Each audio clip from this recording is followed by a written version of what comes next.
Imagine for a second, like, that you have access to this massive state-of-the-art vault. Right, like the heaviest steel doors imaginable. Yeah, exactly. The heaviest doors, the most complex combination locks in the world. And you're told that there's this profound, life-changing secret inside. So naturally, you'd assume the hard part is just breaking the lock, right? Right. You'd think the challenge is getting past the gatekeepers to access the information.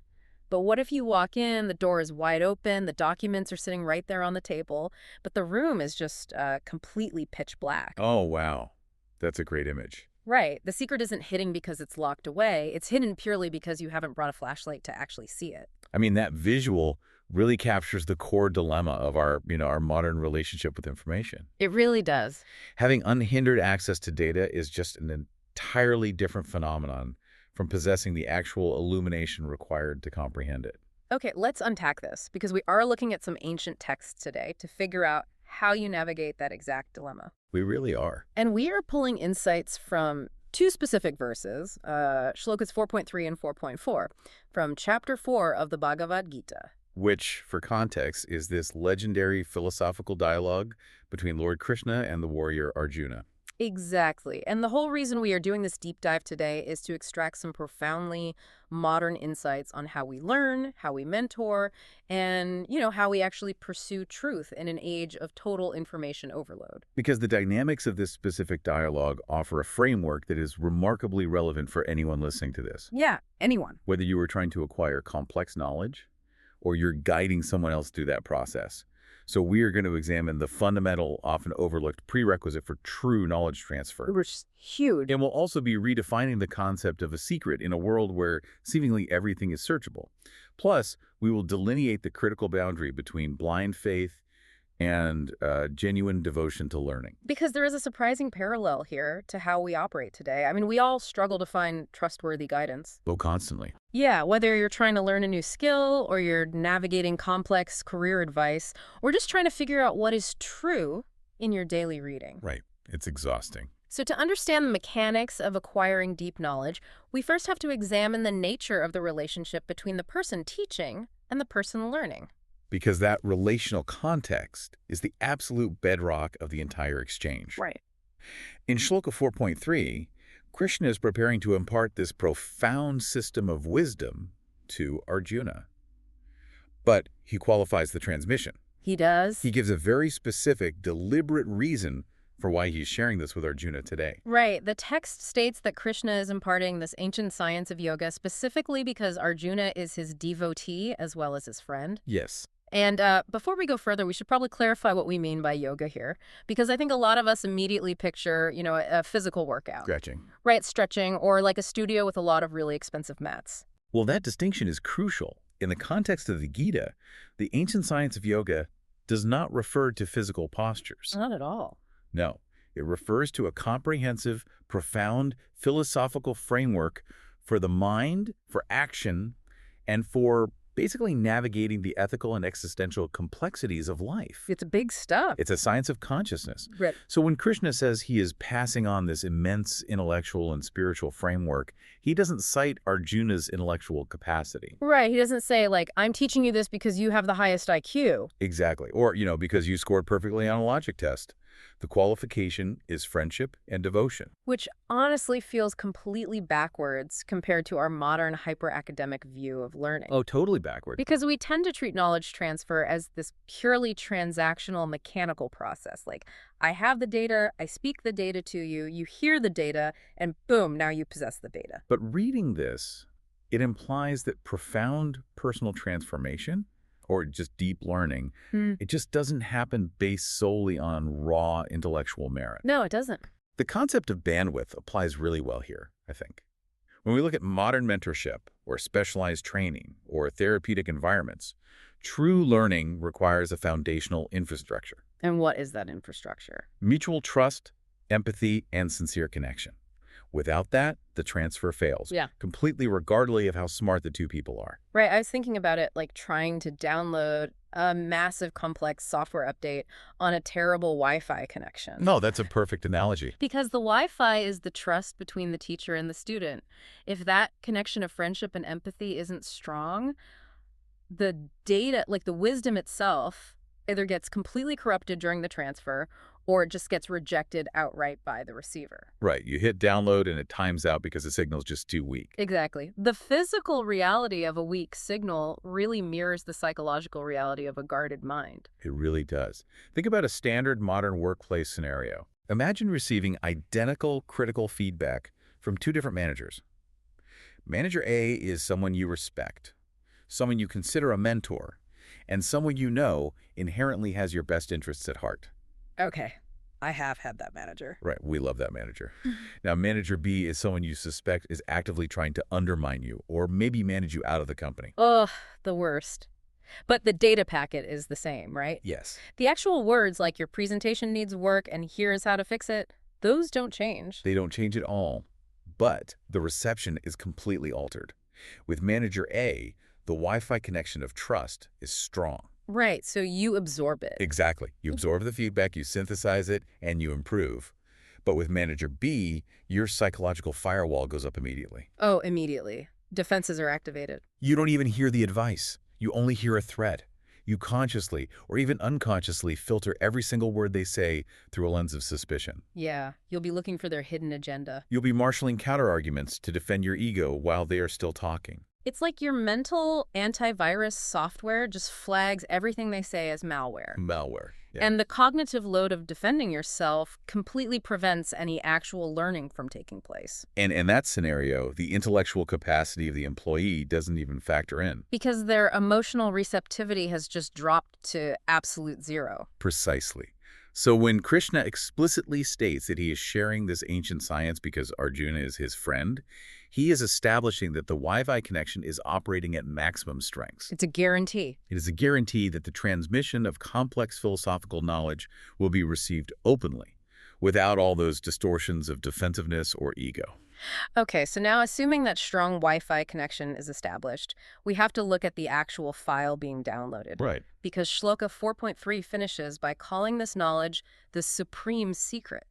And I have to admit that phrasing feels like a bit of a trap for the modern reader. It does, yeah. When we hear supreme secret, we are culturally conditioned to think of like a conspiracy theory. We picture a password-protected file or some exclusionary club hoarding the truth from the masses just to maintain power. It's a very pervasive misconception, particularly when you're encountering ancient texts. Yeah. The original Sanskrit word used is rahasyam, which does literally translate to supreme secret. Right. However, the source material explicitly clarifies that this does not denote information that is intentionally hidden or locked away by an elite group. So it's not an artificial barrier designed to keep people out. Not at all. If we connect this to the bigger picture, we are living in a moment where information is more democratized than at any prior point in human history. Oh, absolutely. Almost everything is freely available to everyone. I mean, you can pull a supercomputer out of your pocket right now and instantly look up the greatest philosophical texts, the deepest scientific equations, the most profound spiritual teachings. Yet, despite this absolute abundance of accessible data, true understanding is incredibly rare. Extremely rare. It remains a secret. The ultimate paradox of the information age. The data is completely public, but the comprehension is scarce.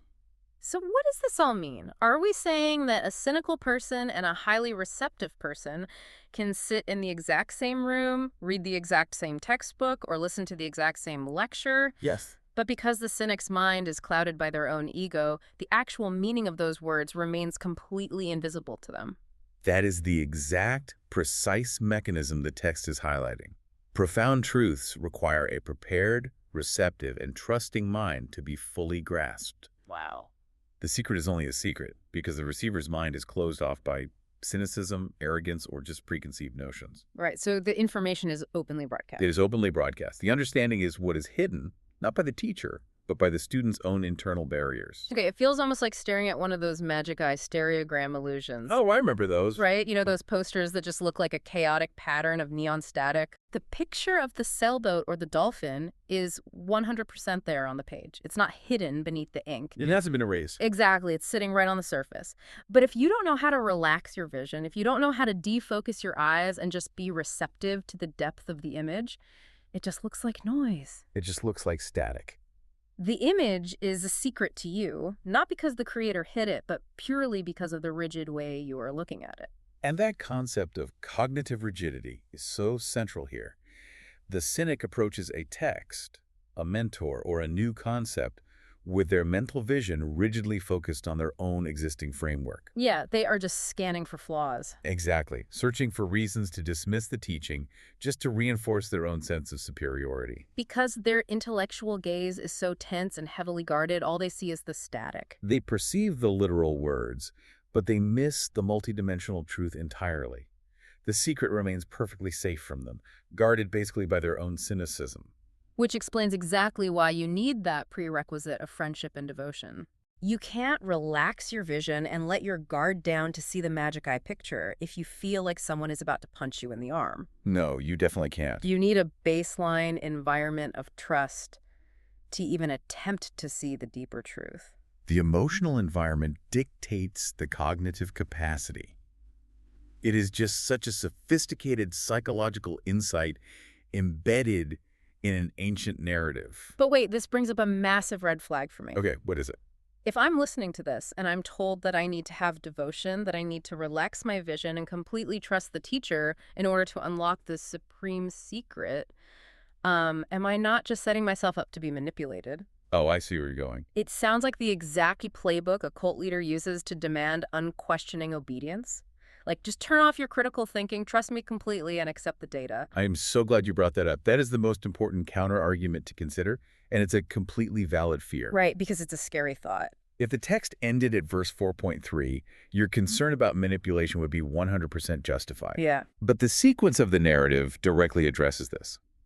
The very next verse basically shatters the assumption that a receptive mind has to be a passive, compliant mind. Right, because Arjuna doesn't just nod along like a robot. He really doesn't. Yeah. In Shloka 4.4, Krishna explains that he taught this ancient science of yoga to Vivasvan, the sun god, at the very beginning of creation. Okay. And Arjuna hears this and immediately spots a massive logical inconsistency. He's like, wait a minute. Exactly. Arjuna basically stops the entire lesson and points out a timeline paradox.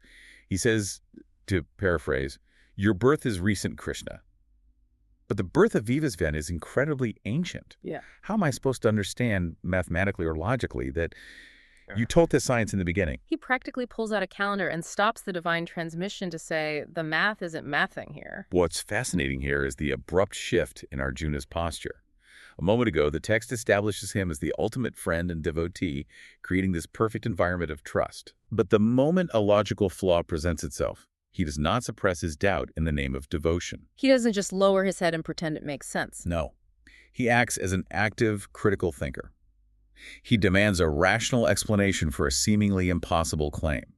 And doing that in this cultural context, like interrupting a revered teacher, a divine figure, to point out a logical error, is a massive deal. It's huge. Here's where it gets really interesting. In our modern culture, we usually view devotion and skepticism as exact opposites. Yes, mutually exclusive. Right. We treat them as mutually exclusive states of being. You are either a devoted follower or you are a skeptical critic. Pick a lane. Yeah. But here, Arjuna is using his skepticism as an instrument of his devotion. That synthesis of skepticism and devotion is just so powerful. It completely reframes how we should approach learning. Think about it like a structural stress test in civil engineering. If you are an engineer and you build a new suspension bridge, you don't just step back, look at it, and say, I have absolute faith in this bridge. My devotion to this bridge is unwavering. Right. That would be disastrous. Exactly. No, you bring in heavy machinery, you apply massive amounts of pressure to the support beams, you push the structural integrity to its absolute limits. Yes. But you don't stress test the bridge because you want to destroy it. You do it because you want to prove its strength. Right. You want to know beyond a shadow of a doubt that it can hold the weight it's supposed to hold. I love that. So Arjuna is essentially stress testing Krishna's timeline to solidify his own understanding of the structural truth. Because the stress test is an act of respect for the bridge. Yes. Arjuna is effectively communicating, I value this profound knowledge too much to accept a flawed, contradictory version of it. Exactly. His skepticism is incredibly healthy because its ultimate objective is clarity. He explicitly asks, how am I to understand? The goal of the question is comprehension, not destruction. And this highlights the critical difference between the cynic we discussed earlier and the healthy skeptic. Right. because the cynic tests the bridge because they secretly want the satisfaction of watching it collapse. Yes. They want to stand in the rubble, point at the engineer, and say, I told you it was a fraud. I told you I was smarter. The cynic weaponizes questioning to tear down the mentor or the information or the institution purely to protect their own ego and avoid the vulnerability of learning. But Arjuna. Right? Arjuna, operating from that baseline of friendship and trust established in verse 4.3, uses questioning to build up his own comprehension. Yeah. He's inviting Krishna to explain the mechanics behind the paradox, trusting that a valid explanation actually exists. It totally redefines what it means to be a good student or a good mentee today. Being a devotee to a field of study doesn't mean you check your brain at the door. Not at all. It means you are required to bring your entire analytical mind to the table. You are obligated to point out the plot holes and the logical inconsistencies. Because if the wisdom is real, it can withstand the scrutiny. Yes. If the bridge is sound, it will survive the heavy machinery. Notice how the sequence of these two verses creates this beautiful interlocking mechanism for acquiring truth. Verse 4.3 builds the emotional safety net, the baseline of friendship and trust. Right. Because that safety net exists, verse 4.4 can occur without causing a rupture. Arjuna can ask a challenging, confrontational question without destroying the relationship. The Wi-Fi connection is stable enough to handle a highly complex, potentially disruptive data packet without the entire system crashing. Exactly. The trust is the exact thing that enables the skepticism to be productive. Yeah, because if Arjuna didn't trust Krishna inherently, he might have just kept his mouth shut, assumed Krishna was lying or delusional, and just secretly dismissed the rest of the teaching. He would have mentally checked out. Completely. But because they are friends, he feels psychologically safe enough to say, hey, this makes no sense to me. You need to explain this. And this dynamic is incredibly practical for anyone listening to this right now. Totally. If you are in a leadership position, or if you are mentoring a junior colleague, ask yourself, are you cultivating an environment where they feel safe enough to point out the flaws in your logic? That's a tough question. It is. Do you welcome the stress test? Or does your ego demand silent compliance? Right. Conversely, if you are the student or the mentee, are you asking questions to genuinely understand the material? Or are you asking questions just to prove you are smarter than the person teaching you?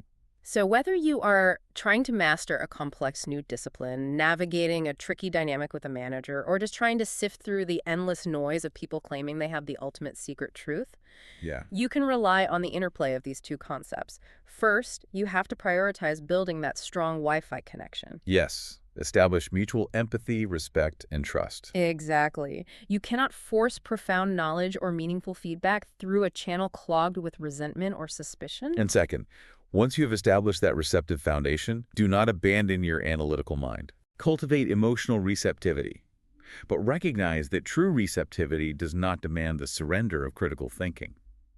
Genuine wisdom, whether ancient or modern, is not fragile. Right, it's strong. It invites the stress test. It's empowering. It gives you permission to be totally open and totally rigorous at the exact same time. It really does. It's exactly what we talked about at the very beginning. You know, you're standing in the dark vault, the doors are wide open, and the secret is resting right there on the table. Right. The trust and empathy you build are what open the heavy doors. But your own active, questioning, rational mind, that is the flashlight you have to bring into the room to actually read the documents. Which raises an important question, one that sits right on the knife's edge of this entire deep dive. Okay, let's hear it. We have established from the source material that deep understanding remains entirely hidden from a mind clouded by cynicism. Yes. Yet the narrative immediately champions Arjuna's healthy skepticism and his rigorous, rational scrutiny. It's a very fine line to walk. It is a precarious balance. So here is the thought I want to leave you with today, something to mull over on your own. Okay. If healthy skepticism is the vital tool that tests and strengthens the truth, but cynicism is the dark cloud that completely blocks understanding, what is the exact internal boundary line? Oh, wow. When you are challenging an idea in your own life or questioning a mentor, where's the precise psychological moment that asking a critical question stops being structural stress testing and crosses over into understanding destroying cynicism? That is something to seriously evaluate the next time you find yourself doubting a piece of information or questioning someone's advice. Absolutely. Are you bringing the flashlight into the vault to see clearly, or are you just trying to prove the room is empty? Think about it. We'll catch you on the next deep dive.